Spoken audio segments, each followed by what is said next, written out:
Pois é, esse é um assunto que é até polêmico e gera muitas dúvidas, principalmente sobre o que vai acontecer com os trabalhadores depois dessa reforma, né? E para responder essas e outras perguntas, a gente recebe agora o advogado Gregory Gentili para tirar mais dúvidas e esclarecer definitivamente do que se trata essa previdência. Bem-vindo, tudo bem? Tudo bem, Paulo. Primeiramente, obrigado pelo convite e vamos dar início a... Vamos lá, né? Que é um assunto que definitivamente gera muitas dúvidas e as pessoas ainda estão sem saber o que vai acontecer de fato, qual é o impacto realmente que vai acontecer ali no dia a dia do trabalhador. Agora vamos do básico, né? O que é essa previdência social? Qual que é a proposta e o que ela vai mudar aí na vida da gente? Paulo, previdência social é um conjunto de normas e regramentos que visam proteger o trabalhador e seus dependentes de determinados riscos sociais e econômicos. Quais riscos seriam esses? Eu vou poder exemplificar aqui sucintamente ao público 3 grandes riscos: a velhice, a doença e a morte. Como é que se protege o trabalhador desses 3 riscos? Basicamente, da doença, um auxílio-doença; da morte, uma pensão por morte por seus dependentes, por isso que eu disse que a proteção da Previdência não é só para o trabalhador, mas seus dependentes; e a velhice, a aposentadoria, a tão perseguida aposentadoria. O que acontece hoje na Previdência Social? Quando eu falo Previdência Social, no regime geral de Previdência Social, que é o INSS, porque há vários outros regimes. O funcionário público federal tem um regime, funcionário público estadual, aqui no Rio Grande do Norte, por exemplo, tem outro regime, que é o IPERN. E em alguns municípios aqui do estado já há regimes próprios. Então, quando eu falo Previdência a partir de agora, eu digo INSS, o regime geral, aquele onde todos os trabalhadores do Brasil devem contribuir. Então, o regime geral de previdência hoje no Brasil é tema de uma tentativa de reforma, que é a PEC 287. PEC é Proposta de Emenda à Constituição, PEC 287. O presidente Michel Temer propôs, no começo do ano, reformar alguns aspectos da nossa Previdência Social, do regime geral. Que pontos são atinentes a essa proposta? Hoje no Brasil, nós podemos ter 2 tipos de aposentadoria. Podemos aposentar de 2 formas: pelo tempo de contribuição e pela idade. Bom, gente, a gente está tirando dúvidas aqui com o advogado Gregory. Ele está falando sobre a Previdência Social, que ainda gera muitas dúvidas com o pessoal aí que está nos assistindo em casa. Até eu também tenho várias dúvidas sobre esse tema aqui, né? Agora, vamos fazer aquele cálculozinho que tem a ver também com a idade e com o tempo trabalhado pela pessoa, né? Que eu acho que ainda gera muitas dúvidas. Como é que, de fato, funciona esse cálculo aí para que a gente possa entender melhor como é que vai ser a nossa vida, né, de trabalho? Certo. Hoje para você se aposentar, há 2 possibilidades. Você se aposenta pelo requisito idade e contribuição ou só pelo requisito contribuição, é chamada aposentadoria por tempo de contribuição. Você, por exemplo, com 35 anos de carteira assinada, de contribuição para o INSS, com qualquer idade você pode se dirigir a uma agência da Previdência Social e requerer a sua aposentadoria. Ah, mas eu tenho 65 anos, já sou homem e não tenho os 35 anos de contribuição. Eu não vou poder me aposentar por tempo de contribuição? Por tempo de contribuição não, mas você pode se aposentar por idade, onde você terá reunidos 2 requisitos: a idade, 65 anos, e o tempo mínimo de 15 anos.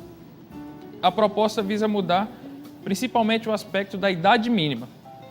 Não haverá mais no Brasil um aposentado homem com menos de 65 anos, porque Temer propõe na PEC 287, que você tenha que reunir o requisito idade, 65 anos e minimamente 25 anos de contribuição. Então eu com 25 anos de contribuição e 65 anos eu vou ter uma aposentadoria com 100% do meu salário. Também não. Você com 65 anos e 25 anos de contribuição, você vai ter 76% do seu salário. Faltam 24%. Como é que eu vou completar os 100%? A cada ano trabalhado a mais do que os 25 anos, que é o tempo mínimo, você ganha 1% a mais de salário. Totalizando 25 anos, que é o tempo mínimo, mais 24 anos adicionais para cada 1%, 49 anos de trabalho. Ou seja, com a proposta do jeito que foi lançada no começo do ano, o trabalhador homem, digo homem porque a idade da mulher é menor e o tempo da contribuição também é menor, 62 anos e 30 anos. O trabalhador homem vai precisar de 49 anos de trabalho e 65 anos para ter uma aposentadoria integral. Ok, você aí de casa pode interagir com a gente através das nossas redes sociais. Se tiver alguma dúvida, é só entrar em contato através do nosso Instagram, @tvfeliz, e o TV Feliz Oficial lá no Facebook. Agora, para que de fato serve essa previdência social, né? Porque ainda gera muita dúvida entre as pessoas. Olha, a previdência social ela é de suma importância para a concretização de diversos direitos, principalmente aqueles direitos previstos no capítulo da Seguridade Social. Eu vou dar um exemplo para você. Você trabalha em uma fábrica onde há muito ruído. Você não tem condições de trabalhar a mesma quantidade de tempo que um trabalhador de escritório, por exemplo, uma secretária, uma atendente. Você está trabalhando em condições adversas. A Previdência Social lhe garante uma aposentadoria especial. Você trabalha menos.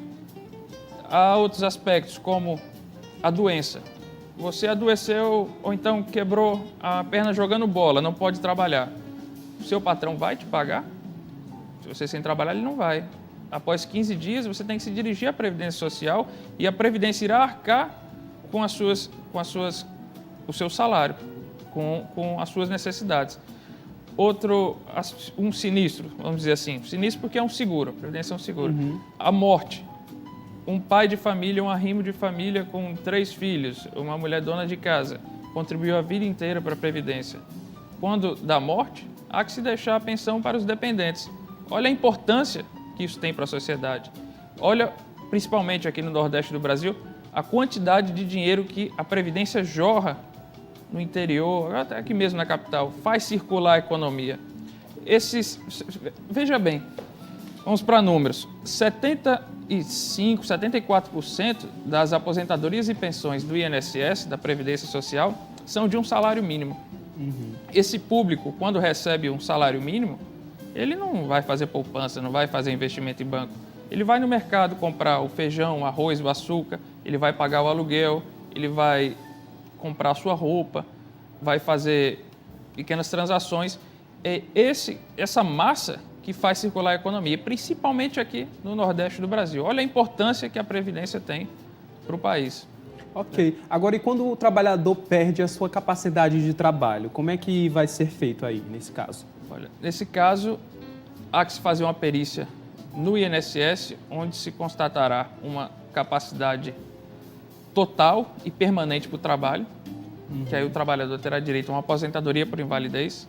Poderá se constatar uma redução da sua capacidade de trabalho, onde ele terá direito a um auxílio acidente permanente de 50% de um salário mínimo e poderá trabalhar em outra atividade que não aquela ao qual trabalhava, e poderá haver uma redução da sua capacidade total e temporariamente. Você quebrou uma perna, quebrou um braço, tem que se passar 45 dias, 2 meses se recuperando. Você tem direito a um auxílio-doença para poder ficar em casa e se recuperar da enfermidade. Então, a incapacidade, basicamente, é isso. Ok, já chegou uma pergunta aqui do nosso telespectador Jário, da Cidade da Esperança, e ele diz assim, tenho 27 anos de contribuição em uma mesma empresa e 53 anos de idade. Eu posso me aposentar na nova lei da Previdência? Se sim, como devo proceder? Olha, Jairo, né? Isso. Jairo, você não pode se aposentar na atual lei e caso passe essa proposta de emenda, nem na futura lei. Por quê? Como eu disse no início do programa, há 2 modalidades de aposentadoria, a por idade e a por tempo de contribuição. Vamos aqui resolver seu problema. Os requisitos da aposentadoria por idade. Homem, 65 anos, mulher, 60 anos. Para ambos os casos, 15 anos de contribuição. Jário tem 53, Isso. Já não se aposenta por idade e 15 anos. Vamos para a segunda hipótese. Aposentadoria por tempo de contribuição. Homem, 35 anos. Mulher, 30. Jairo trabalhou quantos anos? 27 anos. 27 anos. Ou seja, para Jairo, faltam 3 anos para ele poder se aposentar. Não, 27? 27. Faltam 8 anos. 8 Mulher anos. que é 30, para ele se aposentar por tempo de contribuição. Mas temos um detalhe nesse caso de Jairo. Jairo tem 53 anos. Isso. Somado com 35, vai dar 53, 55, 88. Isso. Mas quando ele trabalhar mais 3 anos, mais 8 anos, ele vai somar mais 8 anos. Então ele entra no fator, sai do fator previdenciário, porque tem esse detalhe. Por exemplo, no início do programa eu dei o exemplo de você trabalhando desde os 15. 15 anos com 35 anos de contribuição. Ou seja, você vai ter 50 anos e 35 anos de contribuição. 50 mais 35 dá 85, menos que 95. Você entra no fator previdenciário. Você vai se aposentar com 50, mas o fator previdenciário vai pegar um pouquinho do seu salário. Ok, quais são os outros benefícios, né, que tem na Previdência Social, além da aposentadoria? Você pode citar para a gente? Sei. Além da aposentadoria, nós temos o auxílio-doença, que visa proteger o trabalhador contra incapacidades temporárias ou permanentes de trabalho. Temos o auxílio-reclusão, que é quando, da hipótese da prisão, seja definitiva ou preventiva, temporária, de um pai de família, que receba até R$ 1.086, R$ 1.100, porque todo ano muda, os seus filhos dependentes têm direito a um salário a título de auxílio-reclusão. Auxílio-reclusão pelo fato do seu pai ter sido preso. Temos o salário-maternidade, aquele contribuinte individual, um feirante, que não tem a carteira assinada, mas todo mês paga o seu carnê do INSS. Da sua gravidez, ela tem direito a um salário-maternidade. Temos benefícios diversos como a aposentadoria rural, que é aquele trabalhador rurícola que não contribui, mas tem direito a uma aposentadoria. Temos um espectro bem largo de benefícios que a Previdência dispõe. Ok. E na sua experiência profissional, né, quais são os maiores empecilhos que o cidadão encontra lá no INSS ao dar entrada na sua aposentadoria ou requerer ou também outros benefícios? Olha, Paulo, o que eu vejo de mais grave nessa minha litigância na área são os casos em que a apropriação indébita dos recursos da Previdência, que seriam destinados à Previdência. No caso, uma empresa contrata um servente de pedreiro, assina a carteira dele, ele passa ali 3, 4 anos na obra e daqui 30 anos, quando ele vai se aposentar, o INSS nega. Ele chega lá no escritório com os documentos, doutor, está aqui, ó, trabalhei esse tempo todo e a empresa não pagou o meu INSS. Ele assina a carteira, mas não paga. Aí nós temos que judicializar o caso, levar ao juiz a carteira original assinada para ele poder se aposentar. Então, os casos mais graves não é nem tão culpa da autarquia, da Previdência, é culpa do empregador, como esse caso que foi totalmente negligente com o empregado. É verdade. E como é que anda a questão da tramitação, né, no Congresso Nacional da proposta da reforma da Previdência e quais são as mudanças ali propostas? Olha, a proposta, como foi feita no início do ano, hoje já está totalmente deturpada. O que Temer quer tentar aprovar hoje são alguns aspectos pontuais e de importância. Na proposta original, feita no começo do ano, agora em 2017, Temer e a equipe econômica visava uma economia de 800 milhões de reais. Hoje já se fala em metade disso, 400 milhões de reais, somente com alguns aspectos, com algumas mudanças. A idade mínima para aposentadoria, não haverá mais o requisito de 25 anos, mas sim de 15, como já é, porém com a idade mínima. E, além disso, a assistência social vai permanecer como está, não terá mais economia nessa área. E a proposta inicial, na proposta inicial haveria um recolhimento previdenciário, uma contribuição previdenciária dos trabalhadores rurais, onde também não haverá. Então, o ponto principal é a questão da idade mínima, que só isso já vai dar um up nas finanças da Previdência. E em relação à Previdência Estadual dos servidores aqui do Rio Grande do Norte, vai mudar alguma coisa especificamente ou não?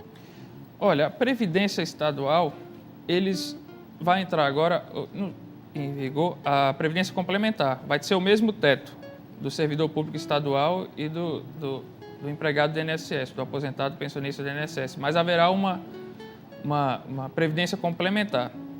Agora, há uma diferença muito substancial da Previdência Estadual, do IPERN e do INSS. No INSS não há um fundo, o governo não tem um fundo para sacar. Quem está na ativa hoje paga o mês, por exemplo, paga o mês de novembro a sua contribuição, o governo pega essa contribuição e paga os inativos, os pensionistas. Aqui no Rio Grande do Norte, no começo do ano, havia um fundo de mais ou menos R$1 bilhão. O governo sacou esse dinheiro para pagar os inativos de hoje. Ou seja, no futuro, essa turma que está contribuindo hoje já não vai ter garantida a sua aposentadoria. Tem que ser objeto de reforma. Eu acredito que ao menos a alíquota previdenciária vai ter que aumentar aqui no estado. Ok, muito obrigado pela sua participação aqui no nosso programa. Gregory Gentili, advogado, tirou várias dúvidas aqui sobre a questão da Previdência Social, que ainda gera muitas dúvidas entre os trabalhadores. Muito obrigado pela sua participação e volte aqui mais vezes trazendo mais temas aqui pra gente. Eu que agradeço, Paulo. Até a próxima. Bom, gente, eu vou para o intervalo comercial agora, mas daqui a pouquinho tem muito mais Você Feliz, vai ter música e muito mais. Não sai daí que a gente volta já já.